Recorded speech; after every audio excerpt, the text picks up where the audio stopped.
근본적으로 그리스도인의 삶의 의미는요, 무엇을 먹든지 무엇을 마시든지 무엇을 행하든지 다 무엇을 위해서 해라는 겁니다. 주를 위해서 해라.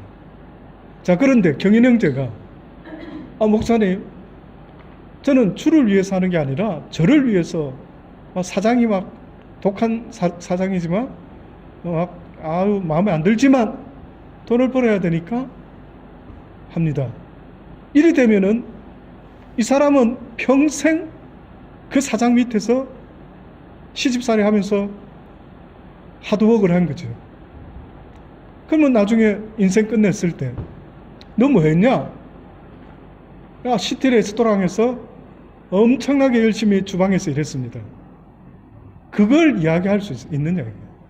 그걸 아니다 이거. 그러면 경인행제가 성경을 읽는 때가 있겠죠. 저 같은 사람은 방에서 책상에 앉은 일이 더 많기 때문에 저는 오히려 행동으로 액션을 보여주는 역할보다는 성경을 더 많이 읽고 있겠죠. 하루 중에. 그러면 지금 경인형제의 고민은 어떻게 보면 목사님, 나 성경 읽을 시간도 없고 지금 상황이 이렇습니다. 일을 많이 하고. 그때 하나님께서는 어떻게 보면 이렇게 말씀하시죠. 성경을 많이 아는 자가 좋겠지만은 조금이라도 아는 대로 실천하는 자가 키다 이거죠. 실천. 그러니까 그리스도인의 모습이라는 것은 하나님의 말씀에 불순종이 아니라 순종이에요. 10가지를 배웠는데 그 중에 2가지만 순종하는 사람은 8가지를 거역하는 자예요. 왜 그걸 모릅니까? 그래서 성경에는 많이 스승되려고 하지 말아래요. 많이. 스승이 되지 말고 너희는 제자가 되래요. 그러면 보세요. 10가지 중에 2가지는 실천하는 것 같은데 8가지를 실천 안 하면 8가지에 대해서는 불순종하는 자예요. 그 생각 해봤습니까? 그럼 겁나요, 어느 때. 저 같은 사람은 겁납니다, 저한테. 저는 어느 땐 제가 스스로 겁나는 것은 그분 앞에 섰을 때 네가 모르고 그랬다면 내가 죄 없다 하겠는데 너는 누구보다도 성경을 많이 안다고 했고 또 네 자합이 복음을 전하는 자합을 가졌대. 수많은 시간 동안 신학교 공부했대. 그래. 그리고 평생 동안 세상 자합도 없이 말씀만 가르쳤대. 근데 네가 어떻게 살았느냐? 이렇게 물어보게 되면 내가 만약에 제가요. 저 가르치지 않았습니까? 저 열정적으로 안 가르쳤습니까? 제가 이랬을 때 하나님이 들으시고 오케이 굿 이렇게 해주시면 좋겠는데 여러분 뜻밖에도요. 많이 안 것을 기준 잡는 게 아니라 그 중에 1-2가지라도 누가 얼마나 더 행했느냐를 본다. 그렇죠? 그렇다 한다면 여러분은 많이 알고 조금 행하는 자가 되기를 원합니까? 조금 알고 다 행하는 자가 되기를 원합니까? 아예 그냥 모르고 살고 싶습니다. 좀 질문 어렵죠? 은근히 어렵죠? 선뜻 대답이 나올 것 같은데 살짝 조금 알고 전부 다 행하는 사람. 엄청 많이 아는데 1-2가지밖에 삶에서 순종 못하는 사람. 아예 그냥 성경을 모르고 산다. 어떤 게 낫느냐? 그러니까 분명한 것은 내가 많이 알든 적게 알든 아는 것을 많이 순종하며 사는 게 키죠. 자, 그렇다 한다면 하나님이 말씀하는 키는요. 누구를 대하든지 누구를 대하듯이 해라고요? 죽게 대하듯 해라는 거예요. 이게 기본입니다. 이게 기본입니다. 그러면 경인행제가 일하면서 만나는 사람 주님처럼 대해라는 거예요. 어느 날 신실한 외국의 어느 아주머니가 꿈을 꿨어요. 여러분 크리스마스 때 자주 듣는 이야기 중에 하나가 될 수도 있습니다. 꿈을 꿨는데 예수님이 나타났어요. 이야기합니다. 딸아, 내일 크리스마스인데 내가 내일 네 집에 방문할게. 알겠어요, 주님. 기다리겠습니다. 이래가 그 다음날 아줌마가 막 음식 준비하고 막 신이 났습니다. 기다리고 있는데 주님은 안 오시는 거예요. 그래서 창밖을 대문 앞에 그 가게 앞에서 왔다 갔다 하면서 주님 언제 오시나 이러고 있는데 웬 노파가 지나갔대요. 노파가 아주 힘들어 보이는 할머니, 좀 안쓰러워 보이는 할머니, 잠깐 들어와서 쉬시라고. 그 다가래 잠깐 뭐를 좀 대접하고 물 한 잔 대접. 그리고 이제 그러면서 또 예수님이 오셔야 되는. 또 이제 그분은 가고 또 있는데 아이가 아주 가난해 보이는 아이가 또 앞에 지나가길래 얘야 들어와.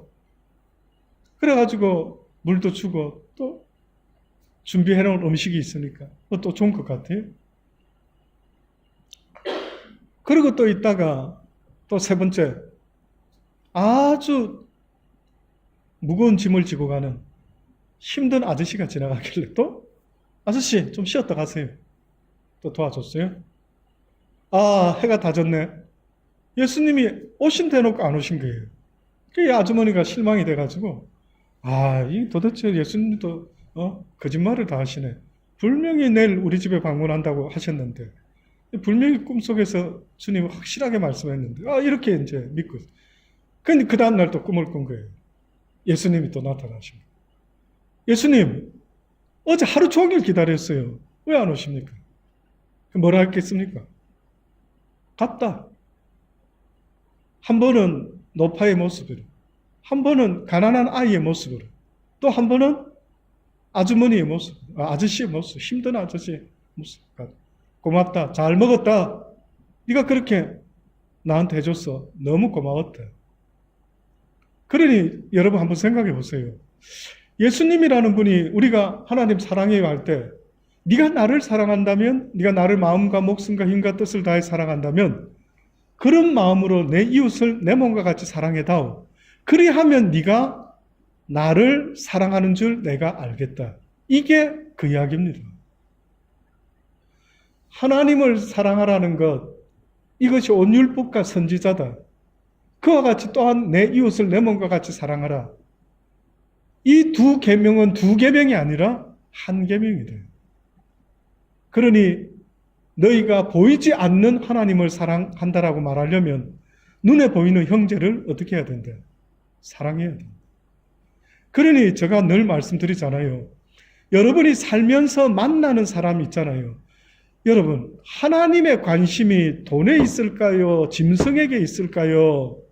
사람에게 있을까요? 사람. 맞습니까? 진짜입니까? 하나님의 관심은 이 땅의 돈도 아니고 이 땅의 음식도 아니고 이 땅의 사람에게 분명히 관심이 있을 거 아닙니까? 그러면 하나님은 그 사람들에게 자신을 나타내기를 원하시고, 그래서 우리를 얼마나 사랑하셨으면은 이 땅에 육을 입고 인카네이션을 해서 우리의 죄를 구원하시고 영원한 나라로 데려가기 위해서 이 땅에서 어떠한 나그네의 인생길, 기꺼이 죄의 인생길을 내버려 두고, 그래서 구속함을 받는 기쁨이 뭔지를. 하나님의 고민 아세요? 하나님의 고민. 어떤 사람이 뭘 먹어도 하도 부잣집에 태어나서 너무 잘 먹어서 세상에 맛있는 게 없어요. 그럼 그런 사람한테 어드바이스 해줄 수 있는 거 뭘까요? 우리 경인엔저가 아마 요리를 기가 막히게 잘합니다. 아직 먹어보진 않았습니다만. 그래도 맛있을 것 같아요. 왜? 손을 다쳐가면서. 저는 조리사 몇 번 봤어요. 목회하면서. 근데 손에 저렇게 상처 많은 그 조리사, 흔적을 가진 조리사는 우리 경인행제가 처음이었어요. 진짜로. 그러니까 그만큼 몸을 안 사리고 주방에서 칼질과 불을 무서워하지 않았다. 이게 증거죠. 예.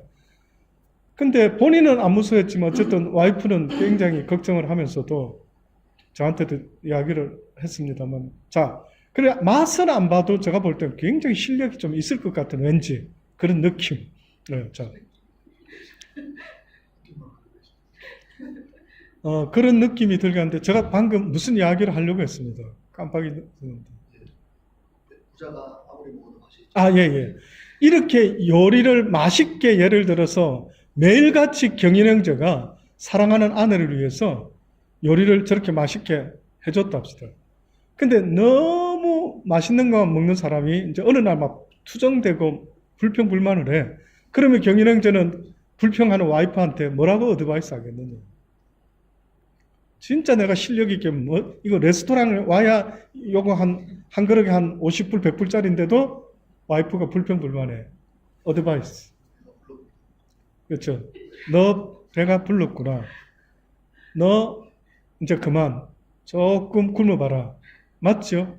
네. 왜 그렇죠, 우리는? 왜 우리는 계속 맛있어야 되고 감사가 충만해야 되는데 이게 왜 안 되는가 몰라. 참 이게 불가사의예요. 이게 세상의 육을 갖고 있는 인간의 미스터리예요. 저는 그렇게 생각합니다. 우리 인간의 미스터리는 맛있는 걸 계속 먹으면 계속 맛있어야 되잖아요. 그 미스터리 아닌가요? 그렇죠? 근데 어느 순간에 맛이 없는 거예요. 우리 민경 집사님 미역국 잘 끓이십니다. 주중에 하도 제가 요즘 먹는 게 너무 진짜 도대체 내가 이러다가 이렇게 먹고 살다가 내가 혹시나 메뚜기가 되나 싶을 정도로 이슬만 먹는 것 같은. 예. 근데 미역국을 줘서 먹었어요. 그나마 그래도 예를 들어 그래도 몇 끼를 먹으면 질릴까? 암만 맛있어도 질린다고. 그쵸? 그러니까 이게 불가사의하다 이거죠. 왜 맛있으면 계속 맛있어야 되는데 이게. 그래서 제가 하나님의 고민을 생각해 보니까 하나님도 우리에게 영원한 생명을 주려고 했어요. 근데 이것을 가치가 안 와닿는 거예요. 이것의 귀함을 모르는 거예요. 이것의 반류를 모르는 거예요. 그러니까 하나님이 계획을 세웠어. 내가 인간들에게 유한한 세상을 먼저 맛 좀 보여줘야 되겠다. 거기다가 플러스 유한한 세상 플러스 죄된 세상을 맛보여 주리라. 요놈들을 조금 은혜를 더 주기 위해서 더 맛있어하고 더 기뻐할 수 있도록 지금은 조금 힘들지만 쓴맛을 보게 해주리라. 저 꼭 느낌이 그래요. 저 개인적으로. 그래서 여러분과 저의 인생이 씁니까 달콤합니까? 솔직히 20대 후반의 고백 쓰다. 와. sorry. 너무 젊게 봤어. sorry. 그렇죠. 30대 초인가요? sorry. 20대들이 들었으면 기분 나빠했을 건데. 30대 초가 지금 방금 그랬어요. 너무 좋을 때인데, 와, 저 때만 되면 인생을 막 뒤집어 쓰고 엎어 쓰고 막 뭘 해도 하겠대. 그런데 쓰대요.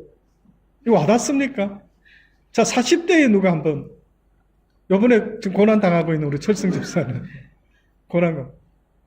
솔직히 그냥, 인생을 전반적으로 이제까지 살아오면서, 인생을 둘 중에 하나 선택해라면, 물론 쓸 때도 있고, 달 때도 있고, 있겠죠. 근데, 그냥 둘 중에 하나, 인생이 본인에게는 어떤 것 같습니까? 쓰다. 왜요?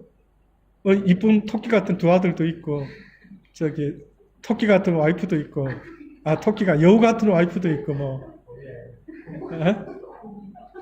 곰이요? 그래요, 곰 같은 와이프, 그럴 수도 있고. 너무 좋잖아요. 곰 같은 와이프에 토끼 같은 두 아들의, 그래요. 그런데 왜 쓰다 말하지? 그게 만족감이 없는 것 같아요. 욕심이 끝이었잖아요. 욕심. 오늘 또 저는 개인적으로 이거 설교할 때 써야 되겠다 싶어요. 그러니까 인간에게 죄의 모습을 말하라면 욕심이에요. 가장 대표적인 죄의 바이러스. 사실 죄 있기 전에 먼저 뭐가 있었습니까? 욕심이 있었어요. 선악과 따먹기 전에 뭐가 있었느냐? 욕심이 있었어요. 아담과 하와에게 뱀이 뭐라고 하와에게 꼬십니까? 네가 이거 따먹으면 하나님 같이 될 수 있다라는 욕심을 넣어줬죠. 그렇죠? 그래가지고 와우, 나도 하나님처럼 돼. 그러니까 인류 대초의 욕심은 뭐였냐면 나도 하나님처럼 한번 돼봐야겠다. 이게 욕심이었어요. 방금 욕심이 있다 보니까 만족이 안 생긴다. 그러면 그놈의 욕심은 원래 누구 것이었냐? 진실은 철승집사의 것이 아니었다. 원래는 걔가 욕심이라는 걔가 누구 것이었냐? 누구의 아이덴티티였느냐면 루시퍼의 아이덴티티. 그래서 그 녀석이 인류 태초의 성경에 보면 영적 이야기가 있는데 어느 날 하나님이 영광 받는 걸 보고 나도 뭇별 위에 내 이름을 좀 높여봐야겠다. 왜 하나님만 영광 받냐? 나도 영광 좀 받아보자. 세상에 루시퍼가 하나님의 자리를 넘봤던 거죠. 그래서 욕심은 철승집사의 것이 아니었다. 근데 지금 본인 것처럼 말했죠. 그럼 결국은 사단이 준 것 중에 거절했어야 되는데 받아버린 게 있대. 그게 뭐냐면 욕심. 그래서 죄가 있기 전부터 우리를 괴롭힐 수 있는 엄청난 사단의 유혹은 너도 나처럼 욕심 좀 내라. 이것 때문에 인간에게요, 감사와 만족이 사라지고 만 것입니다. 그래서 욕심 있는 사람은 뭘로도 만족이 됩니까? 안 됩니까? 안 되게 돼 있어요. 어마어마한 진리죠. 내가 욕심이라는 놈을 딱 마음에 품었더니만 그 다음부터 나한테 또 다른 증상이 하나 일어났는데 끝없이 목마르면서 평안과 감사와 기쁨이 사라지고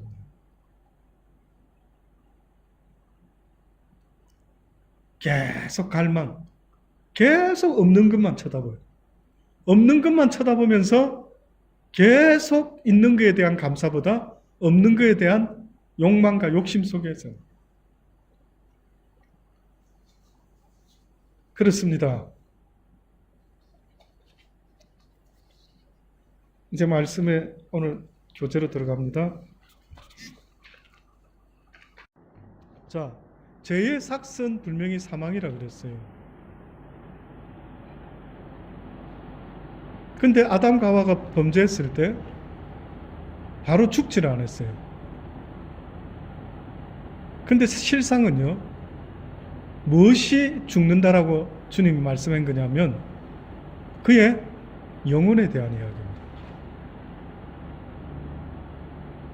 네가 내 명령을 어기게 되면 육은 죽어서 흙을 가지만 네 영혼은 다시 살아나서 영원한 생명 내지는 영원한 죽음으로 떨어진다. 그러니까 하나님이 말씀했던 그 죽음의 의미는 육적인 죽음을 말한 게 아니었어요. 그래서 예수님이 뭐라고까지 마리아한테 말합니까? 네가 나를 믿느냐? 믿습니다. 그럼 네가 나를 믿으면은 죽어도 살아날 줄을 믿지 않느냐? 예, 믿습니다. 마지막 날에는 다시 죽었다 살아나겠죠. 아니라 살아서 믿는 자는 또한 영원히 죽지 아니한다 했어요. 근데 에덴 동산에서 하나님이 선악과를 따먹는 날에는 네가 정령 죽으리라 그랬다. 육을 죽겠다 말했느냐 아니면 영이 죽겠다 말했느냐? 영을 이야기한 거예요. 영을. 그래서 예수님이 십자가에 달려 돌아가셨다는 것은 우리의 육을 살리겠다라고 말하는 게 아니에요. 궁극적으로 우리의 영혼을 살려내겠다. 이 뜻입니다. 예수님의 십자가의 죽음의 의미는 죽었다 하니까, 대신 죽어줬다 하니까 내 육신이 죽었어야 되는데 예수님이 대신 죽어줬다는 이 의미는 영적으로 죄에 대하여 죽어라, 이 메시지가 있는 거예요. 예수님의 십자가에서 죽어주신 그 메시지는 죄에 대하여 죽었다라고 하는 메시지가 담긴 겁니다. 근데 예수 믿습니다 하는 사람들이 지금도 이 땅에서 예수를 믿습니다, 주님께서 십자가에서 나의 죄를 위하여 십자가에 달려 죽어 주셨고 내 죄를 속하여 주셨습니다. 이렇게 말하는 사람들이 계속 여전히 죄에 대하여 죽지 않고 살고 있다. 자, 이렇게 또 말하면 제가 항상 걱정스러운 거는 죄 하니까 뭐 너무 막연한 거라. 그렇죠? 그래서 구체적으로 여러분 이거 같아요. 나에게 있어서는 이 죄를 말하는 것 같습니다. 하나씩만 말해 볼까요?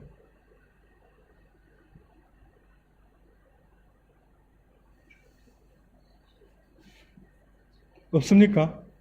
완벽합니까? 나에게 있어서는 이 죄를 너는 이 죄에 대하여 죽어야 되는데 아직도 너는 예수인 나를 십자가에서 내가 나의 죄를 위하여 주님이 죽어주셔서 너무 고맙습니다. 감사합니다. 땡큐가 이딴 소리는 혹시나 많이 할지 몰라도 그러면 너도 죄에 대하여 내가 죽어줘서 너를 살렸다면 너도 역시 죄에 대해서는 이제 죽고 의에 대하여 살아난 건데 계속 죄 짓고 앉아있다. 이러면 나에게 있어서 그 죄는 뭐냐? 다 똑같지는 않겠죠. 누가 한번 샘플로 말해보세요. 솔직하게. 뻔뻔스럽게 가만 앉아있지 말고요. 솔직하게 한번. 예? 남편을 죽게 할 때 하듯이 하지 않습니까? 야. 얼핏, 그러니까, 지금 방금 우리 이 집사가 지금 묵상 중에 있어가지고 잠깐 놓친 것 같은데, 남편을 죽여버리겠다 이 뜻이 아니고, 그래 들렸죠. 남편을 죽였으면 좋겠다. 이런 게 아니라, 그, 남편을 죽게 대하듯 대했어야 되는데, 남편이 자꾸 죽게 대하듯 대해지지가 않는다. 너무 아름다운 고백입니다. 제가 남편으로서 들었을 때, 나중에 우리 사모가 좀 들었으면 좋겠다. 언제 한번 꼭 사모에게 개적으로 제가 이런 이야기를 했더니만, 목사님 너무 은혜 받으셨던 것 같습니다. 이렇게 한번 해주시고. 제가 진짜 의외로 방금 놀랐어요. 왜냐하면 그 성경에 있거든요. 성경에 아내인 사라가 남편인 아브라함을 부를 때 뭐라고 불렀는지 아시죠? 의가 아니고 주라고 불렀어요. 그 어떤 믿음이면, 어떤 상황, 어떤 관계, 어떤 부부면 아내가 남편에게 주라고 말할까? 민경 집사는 혹시 최 집사님한테 주라는 이야기 한 번이라도 해본 적 있습니까, 혹시? 쉽지 않죠?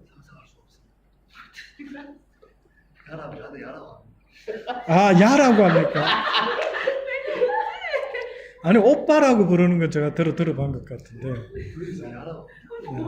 둘이 있으면. 아니에요, 이거는 모함이. 알아요. 제가 딱 보니까 본인이 말하면서도 약간 쓴 미소를 띄우는 거 보니까. 이건 모함 같아요. 제가 아는 우리 희숙 자매는 남편을 그렇게 대하는 사람이에요. 얼마나 남편을 걱정하고 염려하는지 제가 참 놀랐어요. 자, 남편을 주라고 부르는 혹시 누구 주변에 있을까요? 아니면 죽게 하듯 하는 와이프 본 적 있습니까?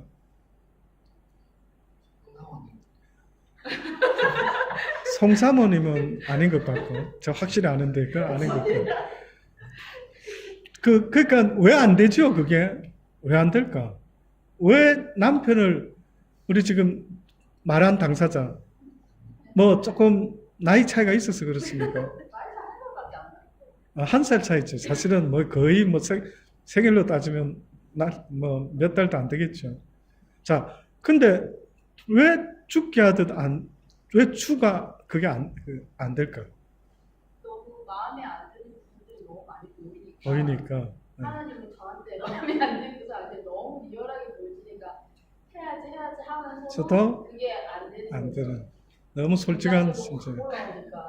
그러면 좋아요. 제가 오늘 또 이렇게 조금 성경하고 관계 없을 수 있는 너무 중요한 이야기들을 자꾸 쇼크를 줘서 제가 이거 그냥 넘어갈 수 없어서. 근데 그러면 어떤 남편이면은 내가 주라고 부를 만한 남편이 육을 가진 남자가 있을까요? 만족이 안 될 것 같습니다. 모두 자기 기준에 맞춰서 예? 결과적으로 다 기대치가 높아지기 때문에 결국 만족은 안 돼요. 만족이. 그리고 계속해서 에이, 가만히 있어봐요, 지금. 내가 딱 가만히 보니까 은근히 지금 옆에 와이프가 있어가 뭔가를 지금 와이프한테 어필시키려는 우리 경연 형제의 놀라운 테크닉이 자꾸 들어오는데, 자꾸 기다려봐요. 조금, 지금 자꾸 세뇌시키지 말고, 와이프를. 우리 지금 진아 집사. 어때요? 그러면 좋습니다. 사라는 도대체 주라 했어요. 육을 가진 남편을. 그러면 뭐가 문제지요? 주라고 부를 만한 남편이 없어서 지금 저는 목사님, 그런 남자만 어디서 한번 다시 만날 수만 있다면 기꺼이 여보가 아니라 주여 이렇게 부르며 살고 싶은데 그런 남자를 내가 지금 못 만나서 이렇습니다. 뭐 이럴 수도 있겠죠. 그 진짜냐 이거야, 진짜냐. 과연 육을 가진 남자 중에 누가 어떤 여인에게 주라고 부를 만한 남자가 있을까? 저의 대답은 없다. 경연형제도 공이 말한 것처럼 저의 대답은 개인적으로요. 그럴 사람은 없다. 그런데 해라고 한다면 why? 그런데도 해라 한다면 why? 간단합니다. 사실은 남편한테 대할 때 주라고 대하라는 것이 아니었고요. 성경에 모든 사람을 대할 때마다 죽게 하듯 대하라 했어요. 그러니까 당연히 해야 될 남편한테도 안 된다. 그럼 무슨 문제냐? 할 때에 내 마음의 믿음의 문제이다. 그러니까 앞으로는 남편한테 뭐라 하지 마십시오. 남편에게 그런 구석이 없어가지고 나 심히 괴롭습니다. 그러면 주님은 또 이렇게 말하실 수 있어요. 딸아, 남편의 들보는 보지 말고 남편의 티는 보지 말고 네 눈에 들보나 봐라. 빼라. 집사님이 저한테 잘하는 얘기. 야, 오늘 좀 감동이 됐죠. 놀랍죠? 하나님 저 입을 통해서 지금 그대로 지금 이야기하는. 맞습니다. 네, 깜짝 그래서 제가 목사 된 거 아니겠습니까? 여러분의 영의 상태를 그래도 가르치는 자로서 이야기를 하는 거예요. 예. 제가 살아봤지 않습니까? 우리 철성 남편의 선배 아닙니까? 남편 선배 아닙니까? 저도 남편이 돼가지고 지금까지 살아오는 선배죠. 그래서요, 여러분, 여자 된 아내 된 여러분, 제발 잊지 마세요. 남편 때문에 내 믿음을 바꿀 만한 그 가치가 없다. 그러니까 결국 하나님과의 관계는 나와 하나님과의 1대1이지 나와 남편과 하나님과의 관계 아니다. 아멘 되십니까? 아멘 되시기 바라요. 아멘 되셔야 됩니다. 네. 그래서 남편도 마찬가지입니다. 성경은 남편을 향해서 뭐라고 말합니까? 대표적인 거.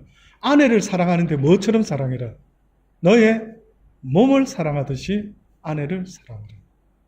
이것이 남편들이 들어야 될 이야기입니다. 근데 사단이 지배하는 가정은 남편이 아내를 사랑해야 되는데 제 몸같이 그 대신에 사단이 주장하는 가정은 어떻게 돼야 할까요? 이거 맞추는 분도 제가 짜장면 쏩니다. 딱 언제든지 목사님 오늘 짜장면이 땡깁니다. 그러면 제가 바로 쏩니다. 자, 여기 이 답을 해주시는 분. 지금 제가 성경에 있는 말을 하려고 하는데 이 대답을 해주시는 분에게 짜장면 쏘고 싶은데 사단이가 내 가정을 주장하고 내 남편을 주관하고 있다. 그러면 그 남편이 아내를 만약 예를 들어 사랑하는 남편이 돼줘야 되는데 그게 못 된다 한다면 사단은 어떻게 하게 만들까? 성경의 표현이라 했습니다. 그냥 대충 막 하나 던져보지 마시고요. 성경의 표현으로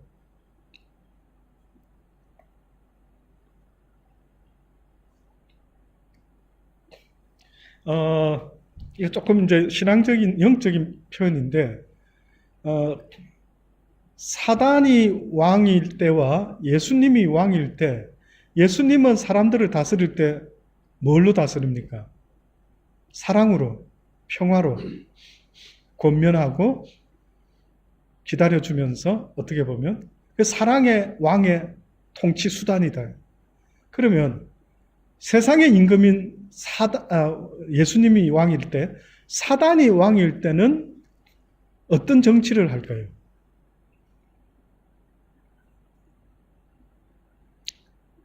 그래서 독재자 중에 포악한 독재자들이 백성을 다스릴 때에 주로 뭘 많이 씁니까? 폭력을 많이 쓰죠. 폭력 내지는 협박, 위협, 억압. 그래서 그리스도의 메시지를, 진리를 잘 못 깨닫고 아직도 와닿지 않는 사람들이 가정에서 남편의 모습이 가장, 아버지, 남편, 이 모습이 어떤 모습으로 나타나느냐 하면 제가 깨달아 보니까 거의 대부분 가정에서 아버지의 모습이 폭력적이 되고 언어의 폭력도 되고 행동의 폭력도 일어나고 그 다음에 무서운 공포 정치의 모습이 있어요. 그래서 아내를 대할 때도 이게 뭐야? 청소도 안 해놓고 뭐야? 김치찌개 해랬더니만 돼지고기 안 넣고 에이 뭐 뒤집어 볼 수도 있고 그렇죠? 아이들 막 이놈의 새끼가 공부를 이따위로 하고 지금 말을 닮아서 막 하고 또 뒤집어 엎고 막 그럼 여러분 생각할 때 이런 걸 드라마에서나 뭐 봤다 이러지만 실제 가정에 없을까요? 있습니다. 멘트용 미소를 짓고 있어서 그렇지 실제 가정에 들어가면 어떤 아이들은요 가장 무서운 게 뭐냐 물어보면 아버지래요. 저 그런 어른이 돼서 그런 고백하는 사람 많이 들었습니다. 무섭대요. 이상하게 남자에게는 둘 중에 두 모습이 있는 것 같아요. 자상한 모습이 진짜 나오든지 아니면 폭군의 모습이 나오든지 한 가정에. 그래서 아내들 힘을 키워야 됩니다. 매일 짐에 다녀야 됩니다. 그래서 폭력 남편에게서 말 안 듣는 남편은 힘으로 제압을 해야 된대요. 네. 제가 이렇게 권해주고 싶을 정도로 남편들 폭력 쓰면은 한번 쓰기 시작하면 고치기 진짜 어렵습니다. 정말 그래서 수많은 넌 크리스찬들 특히 가정에서 아이들에게 물어보세요. 저 말이 거짓말인지. 어렸을 때 기억을 물어보면 거의 대부분 아버지에 대해서 특히 당한 것이 기억나요. 그래서 아버지하고 거리가요 엄청 멉니다. 특히 아이들이. 아버지와의 관계. 그나마 엄마는 또 중재를 많이 했기 때문에 엄마와의 관계는 좋은데 아버지와의 관계가 상당히 멀어질 때. 이것이 바로 사단이가 우리를 다스릴 때 폭력으로 다스려요. 위협을 하고 겁을 주고 두려움을 주고. 그래서 성경에는 사단의 영을 뭐라고 표현했냐면 두려움의 영이다. 두려움. 겁을 먹게 만든다. 하나님의 영과는 전혀 다릅니다. 결국은 죄의 결과로 왔던 건 사망, 질병, 늙어감, 심판, 영적으로 저주 등이 있다고. 근데 조금 요 앞부분에 죄에 대하여는 이렇게 죽어야 되는데 죄의 결과가 이렇게 나고 그 다음에 그 반대 뭐에 대하여는 살아라고 했죠? 의에 대하여 살아라. 이게 무슨 뜻일까요? 누가 한번 말해 보실 분 있습니까? 의에 대하여 살아라. 성경에서 말하는 의는 뭡니까? 의에 대해서 산 자가 됐다. 의라고 말할 때 한자에서 옳을 의자를 쓰는데 옳은 것이라 이렇게 말했어요. 그러면 우리가 불순종의 갇혀서 살았다라고 할 때 죄에 대해서 살았다를 말할 때 불순종의 자녀라 했어요. 그럼 기준이 뭐였느냐 하면 죄와 죄의 기준이 뭐냐면은 하나님의 말씀을 순종하는 것과 순종하지 않는 것을 가리켜서 불순종과 순종이라 하면서 죄에 대한 기준을 만들어 주셨어요. 그러면 죄에 대하여 죽었다라는 것은 불순종한 삶을 멈추고 의에 대하여 살았다라는 것은 한마디로 말하면 순종의 삶으로 바뀌어졌다. 그래서 의에 대하여 살아라 라고 말하는 것은 하나님의 배운 말씀대로 사는 자들을 이야기를 한다. 그것을 가르쳐서 성경은 의인이다라고 말합니다. 의인. 여호와의 말씀을 준행하는 자, 의인이다. 예수님이 십자가에 달려 죄값을 치러 줌으로 말미암아 어떤 하나님과 어떤 관계가 되었다. 어떤 관계로 바뀌었습니까? 화목한 관계로 바뀌었다. 그래서 막힌 담을 허시고 이제는 주님과 하나님과 교제할 수 있도록 길을 열어놓으셨다. 그러니까 죄를 씻어주신 것은 쉽게 말하면 하나님하고 어떻게 해라? 화목해라, 친해라, 친밀해라 이렇게 말합니다. 하나님과 친밀해야 된다 할 때 기본이 뭘까요? 자, 이제 하나님과 예수님이 십자가에 달려 죽어줬기 때문에 이제 길이 터졌어요. 자, 그전에는 대문을 두들겨도 열어지지가 않았어요. 아버지 집에. 그런데 이제 예수님이 문을 딱 열어놔 버렸어요. 이제 아무 때고 들어갈 수 있게 됐습니다. 자, 이런 관계가 됐을 때에 그 아버지와 가까이 지내는 것, 누가 가까이 지냅니까? 누구요? 네?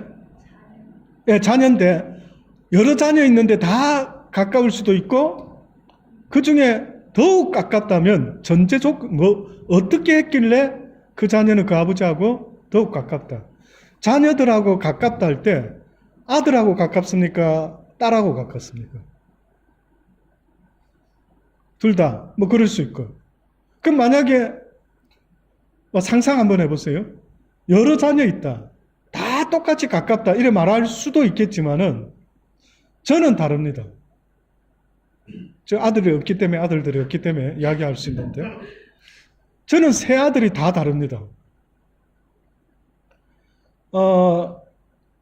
친근감으로 따지자면 저는 우리 큰아들이 1번인 것 같아요. 막내보다도. 막내는 지금 사춘기라 그런지는 몰라도 그럼 무슨 기준으로 목사님 큰아들이 굉장히 목사님은 늘 가깝게 느껴지십니까? 왜일까요?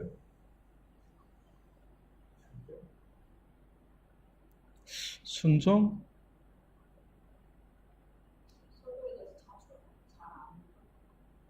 왜 아빠인 내가 세 아들 중에 큰애가 저는 왠지 가까이 느껴집니다. 편합니다. 그래서 내가 만약에 무슨 급한 일이 있을 때 세 아들 중에 누구한테 전화하지? 하다가 큰아들한테 해야 되겠다. 왜? Why? 아빠를 찾으니까 첫정 아닐까? 뭐 첫정 있을 수 있고 또 뭐 없을까요? 대충 잘 알았어. 좋습니다. 여러 가지 할 수 있어요. 그 이제 여러분은 잘 모를 수 있죠, 당연히. 왜? 우리 큰아들은 이제 제가 살아보니까 큰아들을 제가 그렇게 느끼는 이유는 뜻밖의 더 큰 대단한 게 아니었어요. 뭐냐면 큰아들은 아무리 밖에서 일을 하고 들어오고 힘들게 늦게 들어오면 뭘 하고 들어오더라도요. 꼭 들어오면 저 방에 와서 아빠 다녀왔습니다 하고 저를 안아줍니다.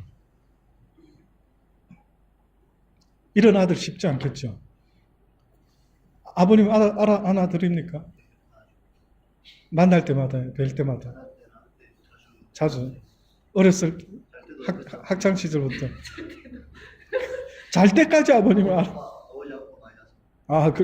이거 뭐, 저는 없는 줄 알고 이야기 꺼냈더니만, 우리 경인 형제 보통이 아니시네.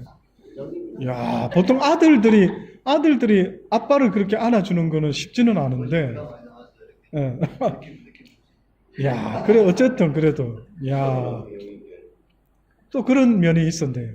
사실은 그 아버지께 물어봐야 된다. 이 아들은 조금 뻥을 보탤 수도 있기 때문에. 근데 제가 느끼는, 아버지로서 느끼는 거는요. 아들이 그렇게 별거 아닌데 인사를 하고, 와서 허그를 하고 하니까 가까움을 느낀다. 그러면 혹시 하나님의 마음을 헤아려 보실 수 있겠습니까?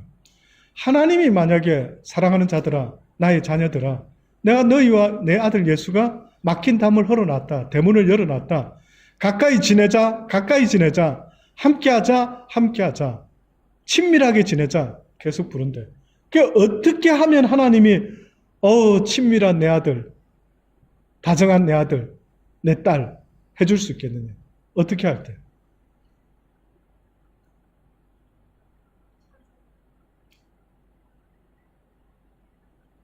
그러니까 간단합니다. 성경에 있는 말 그대로 성경에 있는 말을 해야 됩니다. 성경에 있는. 오늘도 사실은 설교 중에 내가 마음의 문을 두들긴대. 누구든지 문을 듣고 내 음성을 듣고 문을 열어달라 그렇게 이야기했죠. 그러면 너한테로 들어가서 먹고 마시고 너는 나로 더불어 먹고 마신대. 저 또 한번 여쭤볼게요. 오늘 우리 반이니까 제가 말을 알려드립니다. 왜 같은 표현을 써도 그 생각 해봤어요?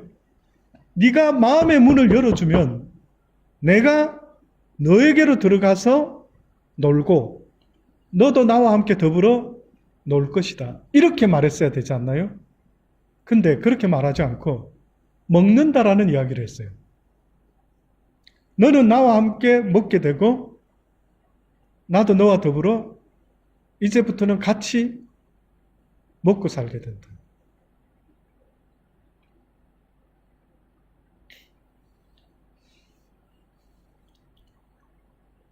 예수님이 말씀하는 모든 말씀 속에는요, 그냥 헛수로 하는 말씀이 없어요.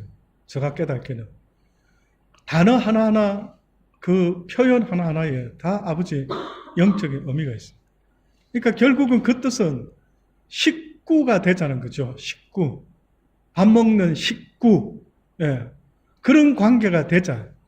그러면 결국은 주님께서 가까이 느낀다는 것은 내가 무엇을 먹든지 마시든지 주님께 한다라는 말도 주와 동행한다라는 말이에요.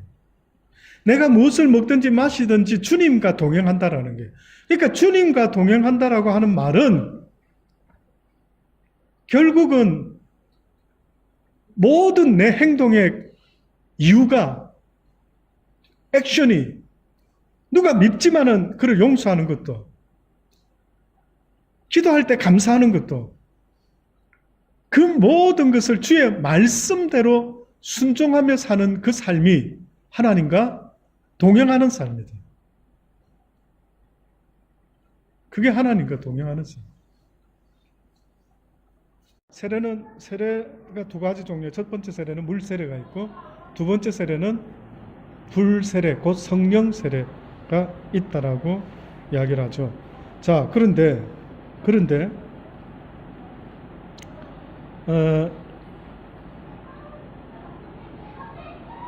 우리에게 거듭난 새로운 삶을 세례는 줍니다. 여기서 말하는 거듭난 삶이라는 표현은 세례의 이제 정의를 말하려고 한 것 같은데, 세례라고 하는 정의는 원래 물에 빠졌다, 잠겼다, 나온다라는 뜻입니다. 그러면 물에 빠졌다라는 의미는 뭡니까? 뭘까요? 왜 굳이 물에 빠뜨릴까요? 그렇죠. 예, 그렇죠. 그러니까 보통 목사님들이 세례 줄 때에 강가에서 세례 준다 할 때, 저도 언젠가 우리 다음에 수련회가 바닷가에서 한번 있어지면 꼭 세례식을 한번 해보고 싶어요. 그래서 평상시 때 말 잘 안 듣는 교인들이 있다든지 이러면은 물속에 한 3분 정도 담가봤으면 좋겠습니다. 너무 큽니까? 네, 그래요. 그럼 막 퍼덕퍼덕 하는 정도는 몇 분 될까요? 퍼덕퍼덕 수준은 한 2분 정도. 2분 오거든요. 근데 제가 왜 이렇게 솔직하게 고백하느냐 하면, 어떤 분이 그 고백을 한 걸 듣고 제가 감동을 먹었어요. 어떤 분이 세례를 받으러 들어갔다가요, 했는데 모르고 이제 목사님이 막 이분한테 은혜를 듬뿍 주시고 싶어가지고 막 진지하게 붙잡고 한 거예요. 근데 이분이 막 목사님 힘이 셌던 목사님 모양이죠. 이게 막 숨이 가쁜데 얘가 기도가 너무 길어진 거예요. 근데 어쨌든 뭐 이렇게 하다가 이제 탁 나왔어요. 근데 죽다 살아난 거예요. 본인은 하고 나왔는데 그 순간은 잊을 수가 없는 거예요. 효과가 막 엄청났던 거예요. 제가 그 사람의 고백을 듣고요. 이거구나. 세례가 이거구나. 이렇게 죽을 수, 너무 세게 세례를 받아가지고요. 야, 내가 이제는 죄에 대해서 죽고, 이제는 내가 그리스도를 위해서 살아야 되겠구나. 이 고백을 제가 언젠가 누군가 한번 듣고, 그때 감동을 먹고 나서 제가, 그럴 수 있겠다. 너무 약식으로 하지 말고, 조금 숨이 좀 딸릴 듯, 그까지를 한번 해볼 수 있겠다. 그 뜻이다. 그래서 세례가 굳이 하나님과의 무슨 관계, 새로운 관계, 이 말은 이런 뜻도 있습니다. 자, 이제부터 나 옛사람 이용호는 죽었습니다. 곧 호적에다가 사망 신고를 하고요. 그 다음에 내가 입양됐습니다. 하나님 나라의 자녀로 해서 호적을 바꾸는 게 세례다. 영의 세상에서. 영의 세상에서 이 땅에서는 물로 세례 준 거 별거 아닌 것 같고 뭐 이렇다 하지만은 영의 세상에서는 어떤 의미가 있느냐 하면 호적을 바꿨다. 그전에는 사단의 번지수가 있었다면 이제는 하나님 나라의 번지수로 바뀌어졌다. 호적이 바뀌어졌다. 이러한 뜻도 있다라는 겁니다. 그런 의미가 있을 수 있습니다. 십자가는 우리 죄악 때문이요. 부활은 우리의 어렵다 하심을 위함이라 이랬어요. 그렇죠? 이게 무슨 말입니까? 부활하신 이유가 우리를 어렵다고 말하기 위해서 부활을 하셨다. 이게 무슨 말일까요? 이 이야기는요.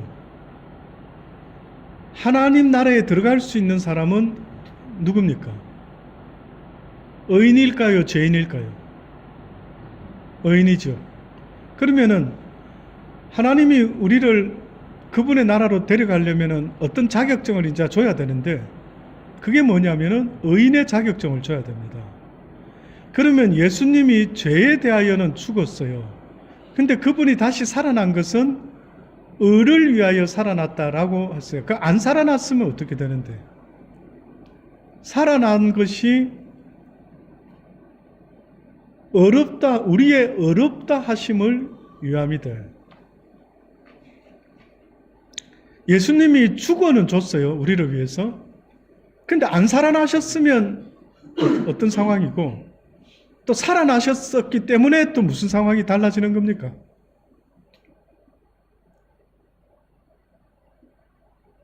뭘까요? 안 살아나셨으면 어떻게 되는 건데, 안 살아나셨습니다. 죽어만 줘도 어때요? 우리는 구원받는 거 아닙니까? 죄의 삭은 사망이다. 예수님이 내 죄를 위하여 죽어주셨다. 그럼 죽어만 주셔도, 부활 안 하셔도,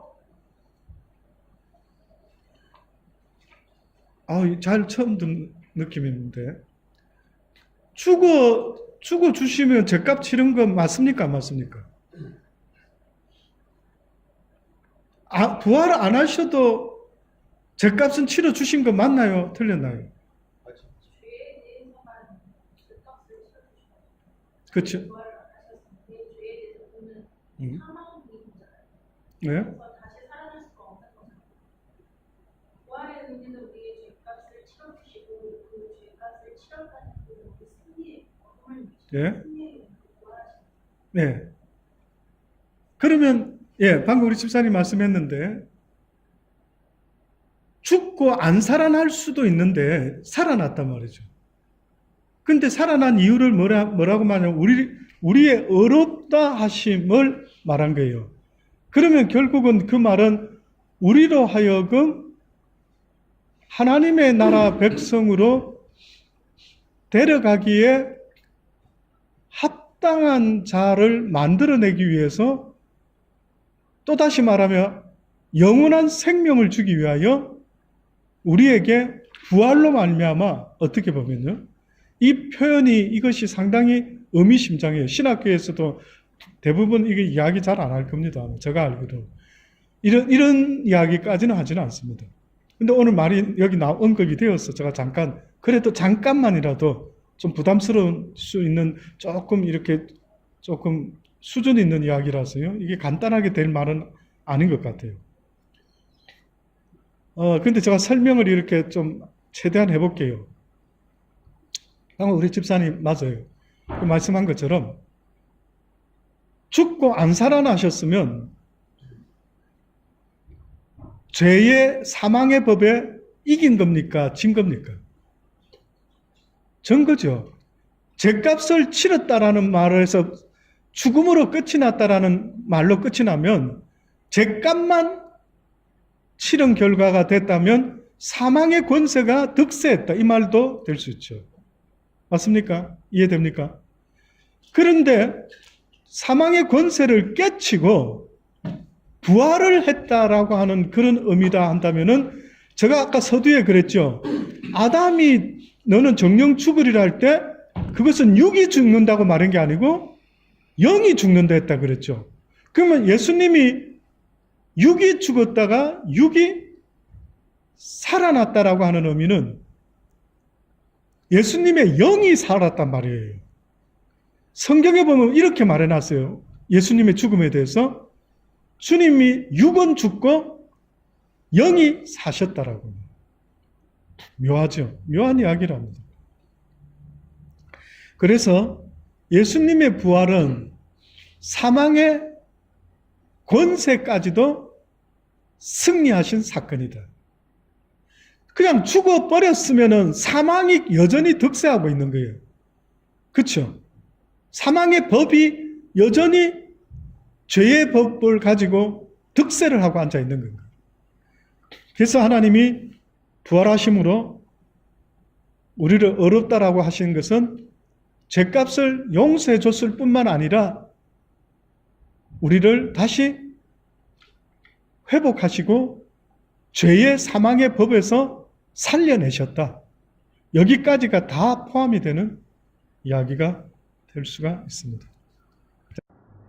그러면 감옥에 있을 때는 그런 자유가 없다라고 말하면 감옥에서 나오면 어떤 자유가 생깁니까? 뭐 사 먹어도 되고 이동할 수 있고 내 자고 싶을 때만 2시에 3시에 자도 되고 내 쉬고 싶으면 일 안 가도 되고 되죠. 이거를 갖다가 지금 법적인 상황이 어떻게 달라졌나 지금 말하는 거예요. 그러면은 죄를 지었을 때에 느끼는 것들이 있고요. 이제 죄의 법에서 벗어났을 때 느끼는 법이 다르다. 이걸 이야기를 하는 겁니다. 와닿을 수 있기 바랍니다. 자유자가 느끼는 거예요. 죄의 꺼리낌이 없는 거 말합니다. 이제 양심의 꺼리낌이 없고 떳떳하다는 거예요. 이제 죄에서 벗어난 의미를 말해요. 이제 내가 무엇을 먹든지 마시든지 무슨 거짓말을 해도 심지어는 하나님 앞에서 떳떳하다는 거예요. 한번 고민을 해보실 수도 있기를 바랍니다. 뭘 해도 이제는 자유다. 뭘 해도 자유다. 어쩌다 교회를 빠져도 심령의 자유가 있고 이유가 있을 거니까. 그러니까 내 아버지 앞에서 법적으로 완전히 그분과의 관계가 회복됐기 때문에 자식이 아버지한테 어리광을 떨고 뭘 해도 한 가지 특징은 자유가 있다. 평화가 있다. 이게 뭐냐 이게. 이게 내 삶 속에서 feel guilty 말고 자유를 말해요. 진리가 너희를 자유케 한다. 이거를 제가 지금 더 이상 설명을요. 지금 요 정도밖에 못 하겠는데 한번 느껴보시기를 바랍니다. 이걸 말씀했는갑다. 아, 이건 같다. 내 심령에 뭘 해도 떳떳하다.